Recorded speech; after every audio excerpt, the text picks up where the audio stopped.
Now we're going to get through planning and connectivity review.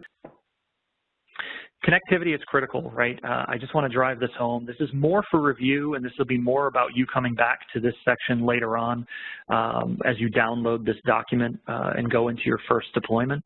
But it is critical that all of the conversations we just talked about, all of the appliance-to-appliance communication, the analysts coming in, all of the tertiary data, whether it's proxies or ICE, all of that information requires some level of network connectivity, and it's going to be critical that we get the customer to understand that those ACL or firewall rules that may be in path allow that connectivity to occur.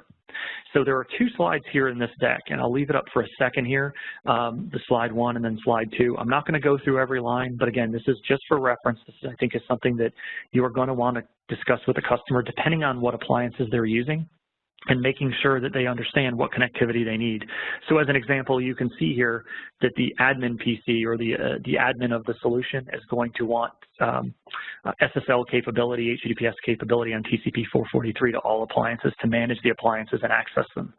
Potentially, if you're using SSH for management, we'll talk about that later in the session, we're going to want to have that available, NTP, DNS, et cetera, et cetera. You can also see at the bottom here, specific appliances and specific solutions do need to communicate with each other on very specific ports. And the second slide to continue that out, again, is a remainder of conversations or communication that maybe needs to be required if ACLs and firewalls are present in the path.